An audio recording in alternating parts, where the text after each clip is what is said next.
سورہ منافقون آیت نمبر 3 میں ذَلِكَ بِأَنَّهُمْ آمَنُوا ثُمَّ كَفَرُوا فَطُبِعَ عَلَى قُلُوبِهِمْ فَهُمْ لَا يَفْقَهُونَ کہ یہ منافقین انہوں نے ایمان کو قبول کیا پھر وہ کفر میں داخل ہو گئے تو اللہ رب العالمین کی طرف سے ان کے دلوں پر مہر لگا دی گئی فَهُمْ لَا يَفْقَهُونَ تو وہ حقیقت حال کا تدارک نہیں کر پاتے، سمجھ نہیں پاتے۔ نفاق کی 2 قسمیں ہیں جیسا کہ میں نے ابھی ذکر کیا آپ کے سامنے۔ پہلی قسم نفاق عقیدے کا، اعتقاد، نفاق الاعتقاد، اعتقاد کے اندر یا عقیدے کے اندر نفاق، اور یہ جو نفاق ہے یہ انسان کو ملت اسلامیہ سے خارج کر دیتا ہے اور انسان کو کافر بنا دیتا ہے۔ اور یہ 6 قسمیں اس کی ذکر کی جاتی ہیں۔ پہلی قسم رسول کو جھٹلانا یا رسول جو تعلیمات لے کر کے آئے ان میں سے بعض کو جھٹلانا یا رسول سے دشمنی رکھنا یا رسول کی لائی ہوئی تعلیمات کو ناپسند کرنا، اس سے بغض رکھنا، یا پھر دین اسلام کی پستی کو پسند کرنا، ان کے زوال سے خوش ہونا، یا رسول کے دین کے غلبے کو ناپسند کرنا۔ یہ ساری شکلیں ہیں جو نفاق اعتقادی کی شکل ہے۔ دھیان دیجیے گا کہ ان میں سے کہیں ایسا تو نہیں کہ ہم لوگوں کے اندر بھی کچھ مظاہر پائے جاتے ہیں، اللہ نہ کرے۔ اگر ایسا ہے تو پھر ہمیں غور کرنا ہوگا کہ ہم مسلمان باقی بھی ہیں یا نہیں ہیں۔ تو نفاق اکبر کی 5 یا 6 قسمیں ذکر کی گئیں۔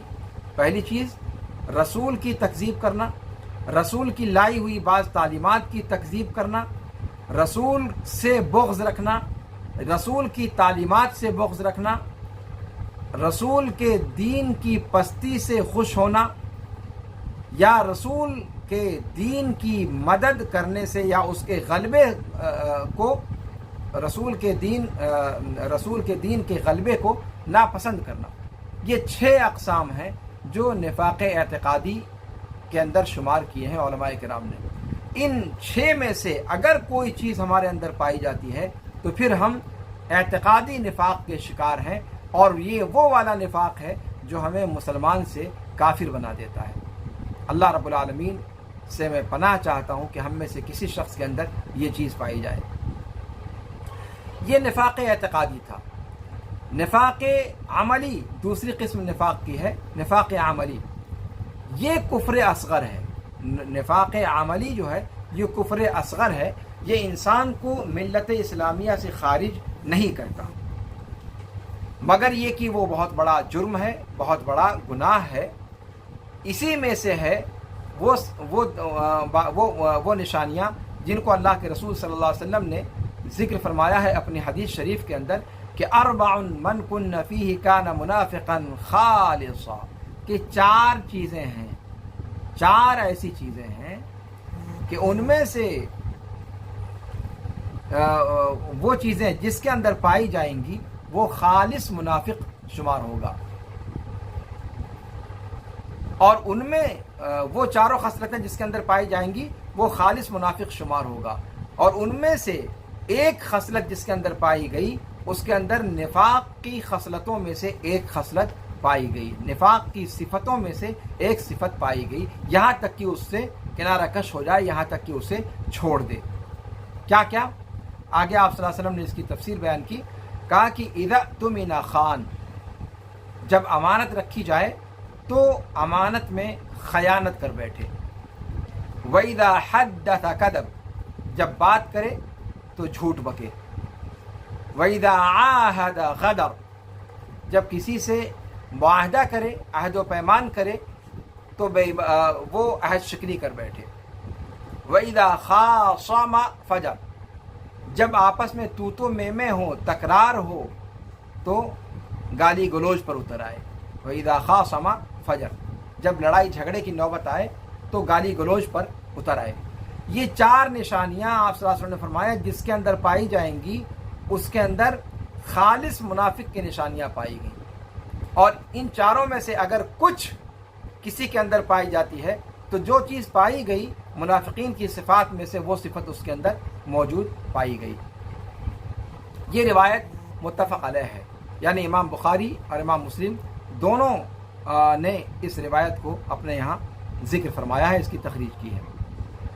اسی طریقے سے اللہ کے رسول صلی اللہ علیہ وسلم نے ایک دوسری روایت جس کو امام بخاری رحمہ اللہ نے اپنی صحیح میں ذکر فرمایا ہے، اس کے اندر جس کا ذکر ابھی میں نے آپ کے سامنے کیا کہ آیت المنافق 3 اذا حدث کذب واذا وعد اخلف واذا اؤتمن خان، کہ منافق کی 3 نشانیاں ہیں۔ پہلی نشانی جب بولے جھوٹ بولے، دوسری نشانی جب وعدہ کرے وعدہ خلافی کرے، نمبر 3 جب امانت رکھی جائے تو خیانت کا مرتکب ہو جائے۔ تو یہ جو اللہ کے رسول صلی اللہ علیہ وسلم نے یہ صفات منافقین کی بتائی ہیں، یہ نفاق عملی ہے اور یہ کفر اصغر ہے، بہت بڑا جرم ہے، بہت بڑا گناہ ہے، لیکن اس میں مبتلا ہونے والا ملت اسلامیہ سے خارج نہیں ہوتا، برخلاف نفاق اعتقادی کے جس کی 6 قسمیں آپ کے سامنے بیان کی گئیں۔ ان 6 قسموں میں سے اگر کسی ایک قسم کا نفاق ہمارے اندر پایا جاتا ہے تو پھر ہم ملت اسلامیہ سے خارج ہیں، پھر ہم مسلمانوں کے اندر اپنا شمار کرانے کے قابل نہیں ہیں۔ وہ بہت خطرناک پہلو ہے اور اس پر ہمیں متنبہ ہونا چاہیے۔ تو یہ کفر اکبر کی تفصیلات تھیں جو آپ کے سامنے ذکر کی گئی۔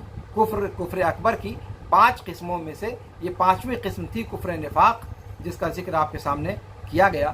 اب آئیے کفر اصغر کی بحث میں پڑھتے ہیں کہ کفر اصغر کیا ہے۔ کفر اصغر ایسا کفر ہے جو کرنے والے کو، مبتلا شخص کو ملت اسلامیہ سے باہر نہیں کرتا اور نہ ہی ہمیشہ ہمیش کے لیے اسے جہنم میں پہنچاتا ہے، لیکن اس پر سخت دھمکی اللہ رب العالمین کی طرف سے موجود ہے، اور یہ کفران نعمت کے قبیل سے ہے۔ یہ نعمت کا، اللہ رب العالمین کی نعمت کی ناشکری کے قبیل سے ہے۔ کتاب و سنت کے اندر جتنے بھی کفر کے الفاظ وارد ہوئے ہیں جو کفر اکبر تک پہنچانے والے نہیں ہیں، وہ سب کے سب کفر اصغر کے دائرے میں آتے ہیں۔ ان کی مثالوں میں سے بعض مثالیں آپ کے سامنے قرآن کریم ہی سے پیش کی جاتی ہیں۔ اللہ رب العالمین نے سورہ نحل آیت نمبر 112 میں ارشاد فرمایا کہ وَضَرَبَ اللَّهُ مَثَلًا قَرْيَةً كَانَتْ آمِنَةً مُطْمَئِنَّةً يَأْتِيهَا رِزْقُهَا رَغَدًا مِّن كُلِّ مَكَانٍ فَكَفَرَتْ بِأَنْعُمِ اللَّهِ فَأَذَاقَهَا اللَّهُ لِبَاسَ الْجُوعِ وَالْخَوْفِ بِمَا كَانُوا يَصْنَعُونَ۔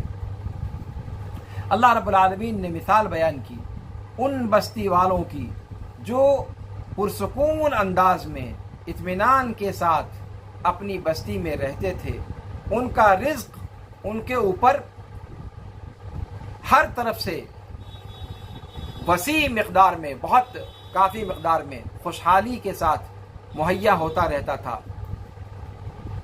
پھر انہوں نے اللہ رب العالمین کی نعمتوں کی ناشکری کی تو اللہ رب العالمین نے انہیں بھوک کا لباس پہنا دیا، خوف کا لباس پہنا دیا، ان کے کرتوت کی وجہ سے جو انہوں نے کیے۔